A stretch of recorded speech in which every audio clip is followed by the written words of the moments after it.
댓글에 올라온 글이 전부 혐한적 내용이라 눈을 뜨고 좋은 글은 찾아봐도 없네요.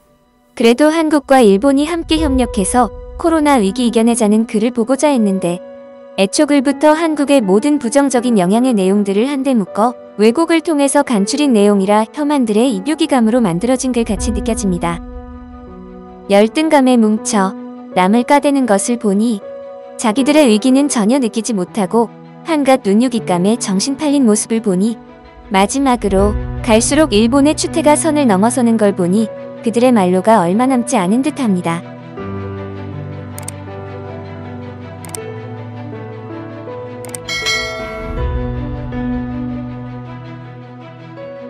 최근 한국 등 전 세계의 신종 코로나 확산 속도가 높아지면서 이와 관련하여 경제는 상당히 영향을 받을 수밖에 없는데 특히 일본에서 한국 경제의 취약점에 대해 작성된 기고문이 일본 커뮤니티 사이트에 올라오면서 혐한 넷 우익들이 물 만난 물고기처럼 이에 달려들고 있어 이를 들여다보았습니다.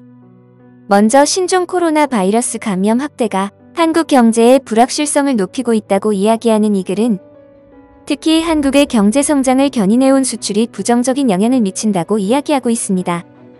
올해 3월 이후 전 세계적으로 코로나 감염이 확대되어 많은 나라에서 도시 봉쇄 등의 이동 제한이 이루어졌습니다.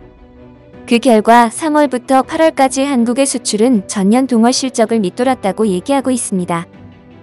사람의 이동이 제한이 되면 당연히 수요는 침체되고 세계 무역 거래는 감소한다. 10월 이후 미국에서 신종 코로나 감염의 제3파, 유럽에서는 제2파가 발생하고 이동 제한이 강화되었다. 한국처럼 수출 의존도가 높은 독일에서는 비제조업의 체감 경기가 악화로 돌아서 경기 전망 우려가 높아지고 있다. 11월에 한국의 수출은 2개월 만에 증가했지만 신종 코로나 감염 재확산이 한국의 수출에 미치는 부정적인 영향은 과소평가할 수 없다. 감염의 재확산 이외에도 한국 경제의 불확실성은 증대하고 있다. 한국의 최대 수출국인 중국은 경제 성장의 한계를 맞이하고 있다. 게다가 국제시장에서 한국 기업의 경쟁력 저하도 우려된다. 법무장관과 검찰총장의 대립뿐만 아니라 경제의 불확실성이 높아지고 있는 것도 문재인 대통령의 지지율이 사상 최저로 떨어지는 요인일 것이다.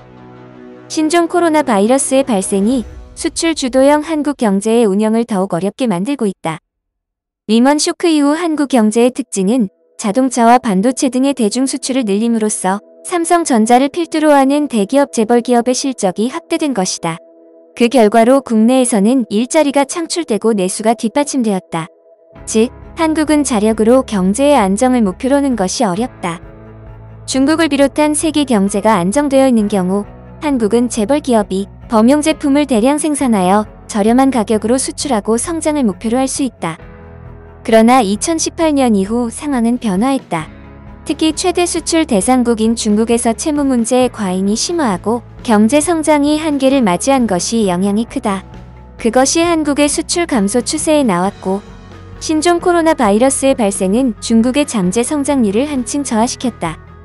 10월에는 독일 BMW와 제휴해온 정부 계열 자동차 메이커사와 11월에는 칭화대학 산하의 반도체 대기업 자광그룹에 빨간불이 들어왔다. 칭화대는 시진핑의 모교이며 자광그룹은 중국 반도체 산업을 대표하는 기업이다. 유력 기업도 공산당 정권이 구제의 손을 뻗기에 힘들 정도로 채무가 심각하다. 주요국 가운데 중국의 경기 회복이 선행하고 있지만 그 실태는 정반대이다. 그 위에 코로나 감염이 발생하여 세계 수요는 감소했다. 이는 모두 한국의 수출이 하락하는 요인이다. 발밑의 감염제 확산은 한국의 수출을 더욱 하락하게 만들 것이다. 그러고 보면 한국이 수출 감소 추세를 벗어나기는 쉽지 않다. 어떤 의미에서 한국 경제는 전환점에 도달해 있다. 게다가 한국 기업의 경쟁력이 저하되고 있는 것도 놓칠 수 없다. 그 하나로서 현대자동차는 리콜에 대한 대응이 늦어 미국 당국으로부터 벌금을 부과받았다. 그것은 회사의 브랜드 이미지를 악화시킨다. 이와 대조적으로 문 정권이 일본에 대해 강경한 자세를 취해왔다 하더라도 한국에서는 토요타의 렉서스 브랜드의 판매가 회복하고 있다. 그것은 한일 자동차 산업의 기술력의 차이를 확인하는 좋은 자료라고 할 수 있다. 핵심적인 내용은 여기까지입니다. 무슨 자기들은 신종 코로나 바이러스에 전혀 문제없는 태세에 혀를 내두를 뿐입니다. 그래서 경제에는 전혀 영향이 없고 내수가 큰 시장이므로 갈라파고스 경제는 전혀 외부 세계의 영향을 받지 않고 우리끼리 잘 살 수 있다. 한국뿐만 아니라 중국도 함께 존망 중이므로 일본이 다시 아시아 경제를 주도할 것이다. 뭐 이런 글이네요. 텍스, 도장을 아직까지 찍고 있으니 내용을 확인하고 결제받는 데까지 시간이 오래 걸리는 모양입니다. 조금 있으면 일본의 현실을 깨닫게 되겠죠? 이 글에 대한 일본 반응입니다. 한국, 이제 모퉁이의 막다른 골목이다. 몇 번이나 경제는 내수형으로 전환하지 않으면 안 되는 것으로 그렇게 지표에 설명되었건만 눈앞에 열매에만 달려들어온 그들에게 주어진 상이다. 시련은 달게 받아라. 서울의 아파트 가격이 반년 만에 한화환산 평균 4천만원 오른 모양이구나. 굉장하다. 시련이 가중되는구나. 일본에 제발 오지 않게 해주었으면. Never come to Japan. 한국은 끝장이구나. 반일인데 일본에 취직하러 온 녀석들 증가함. 치안 악화될 거야. 한국인 감염자는 한국에 보내 치료하는 같은 정책이 필요할 거야.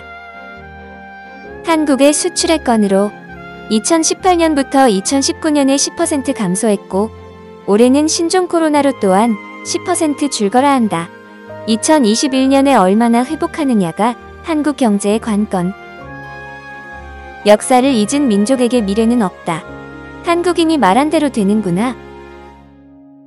왜 최저임금에 집착하는 건지. 실업자 증가에도 정책 철회하지 않으니까 경제가 그 모양 그 꼴이지. 경제학이라는 현실 앞에 정의는 무력했다. 남북 통일을 위해 어느 정도 경제 격차를 줄여주는 것이 유효하다고 생각해요. 현재는 문 씨의 계획대로 일치도요.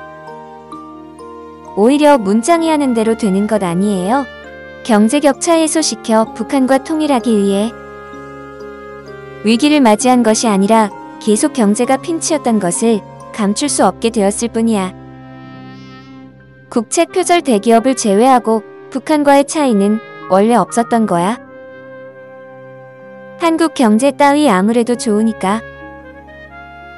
그것보다 중국 자관그룹이 폭망하고 있으니 이에 주목할 만하다. 자동차 산업도 리콜 소동에 수천억엔 규모의 손실이니까 메모리 반도체도 선두자리 빼앗기고 수입원은 거의 없을 것임. K방역 덕분에 경제적으로도 신종 코로나 재난에 영향이 없었다고 하더니 거짓이었군. 댓글에 올라온 글이 전부 혐한적 내용이라 눈을 뜨고 좋은 글은 찾아봐도 없네요. 그래도 한국과 일본이 함께 협력해서 코로나 위기 이겨내자는 글을 보고자 했는데 애초 글부터 한국의 모든 부정적인 영향의 내용들을 한데 묶어 왜곡을 통해서 간추린 내용이라 혐한들의 입요기감으로 만들어진 글같이 느껴집니다. 열등감에 뭉쳐 남을 까대는 것을 보니 자기들의 위기는 전혀 느끼지 못하고 한갓 눈요깃감에 정신 팔린 모습을 보니 마지막으로 갈수록 일본의 추태가 선을 넘어서는 걸 보니 그들의 말로가 얼마 남지 않은 듯합니다. 축제를 즐길 때 가장 긴장하라는 말이 있습니다. 우리는 좀 더 냉철한 분석으로 그들의 선동에 이일비 하지 않는 자세로 주요 핵심에 한 방으로 끝내버리는 통쾌함을 맛볼 시기가 반드시 올 것이라 기대합니다.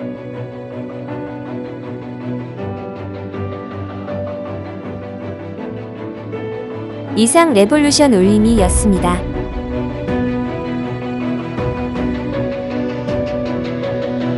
시청해주신 여러분들께 감사드리며 그럼 저는 더 좋은 영상으로 다시 찾아뵙도록 하겠습니다.